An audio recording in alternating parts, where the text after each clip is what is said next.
In our journey of digging deeper into the experience of forgiveness and the adult education program of Grace United Methodist Church in Winfield, Kansas, we're exploring how forgiveness is the heart of the gospel, as lived and taught by Jesus. And just as every vital function of the human anatomy is enabled by the heart, so is every component of discipleship enabled by the experience of forgiveness. Now, the first 2 weeks we've dealt with how forgiveness enables an understanding of restorative justice, a component of discipleship.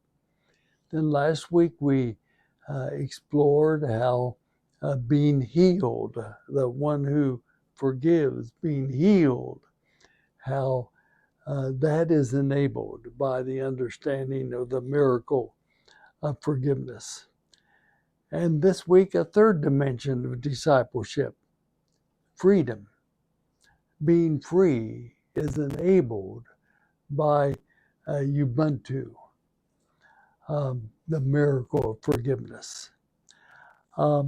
It's an interesting theme because if you look at the word translated freedom, you don't find it a lot in the four gospel accounts of Jesus' teaching. It's an underlying understanding, but it really surfaces in a predominant way in the letters of Paul, because as a follower of Jesus, he experienced a sense of freedom that represented a distinct component of discipleship. Following Jesus was being free. And for Paul, for all of us, there are two sides of freedom: freedom from and freedom for.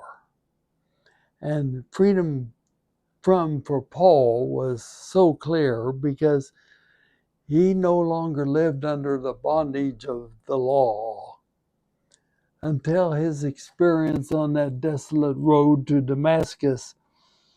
He was a man of faith. He was a believer according to the law. The law was anchored in the Ten Commandments, and every commandment was, "Thou shalt not." Living by the law was guided by what one should not do, sort of a negative approach to living.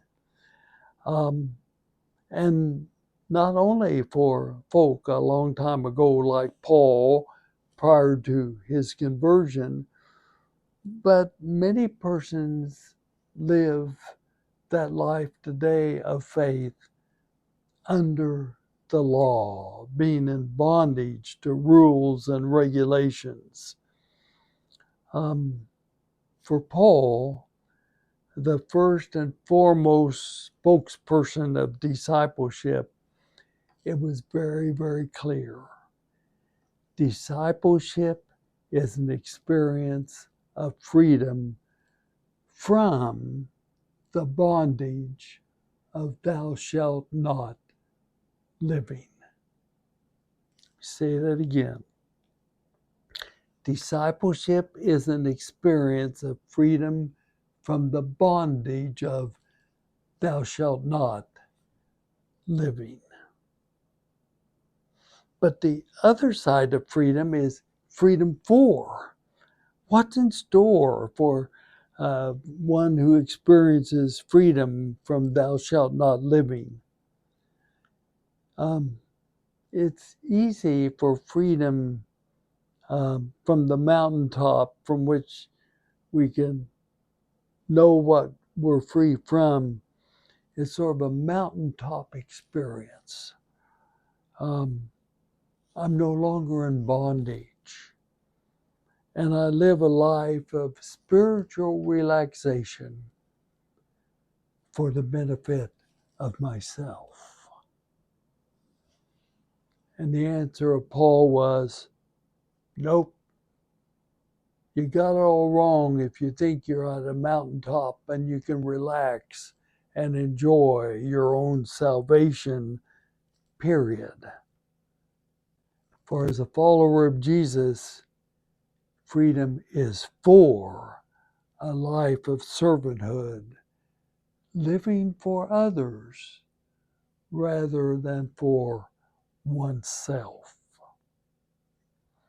You see, in the life of Paul, it was the difference between staying on the road of Damascus, finding a place of shelter and safety, and relishing his freedom from the law, safe and secure until his death. Indeed, it was the difference between that and becoming part of a movement of the followers of Jesus who were committed to serve others rather than themselves. Indeed, freedom for the servanthood of others. And you see, this is what unlocks the relationship of forgiveness and freedom. For look at the word forgive. Separate it and turn it around. Forgive is give for others. It's a gift. And that enables us to say that in the journey of discipleship, when one accepts that they are forgiven and strives to be forgiving, there is the experience of freedom to serve others in whatever circumstance comes one's way. And we serve not according to the law, but we serve according to agape love, in empathy, and in sacrifice for another. And you see, the forgiveness as a gift addresses a common misunderstanding of what it means to have the experience of forgiveness. For some, for many religions, one is under no obligation to forgive until the one who has done wrong requests forgiveness. But the problem is that this denies the possibility of freedom, for it grants to the other person, the wrongdoer, complete control over one's journey of faith. You see, in the same way, if God does not forgive until one requests forgiveness, one is in control of God. You see, this understanding of forgiveness, of not granting forgiveness until it's requested, places responsibility and control of one's journey of faith clearly in the life of the other. But you see, whether or not I choose to forgive is up to me. It's not controlled by the other. Whether God forgives me is not up to me. It's up to God. Whether my gift of forgiveness is accepted by the other, it's not up to me. It's up to the other. And whether or not I accept God's forgiveness, indeed, is up to me. It's not up to God. God is a forgiving God. God forgives. And we are responsible to accept or reject that gift. And indeed, we strive to be forgiving. And whether or not another accepts is up to them. But they are not in control of whether or not I give. You see, forgiveness is the heart of the gospel. Freedom from and freedom for is only possible when forgiveness is experienced as a gift, freely offered, not dependent upon a request. God is a forgiving God, not depending on a request. And we strive to be forgiving, not dependent upon the request of the other.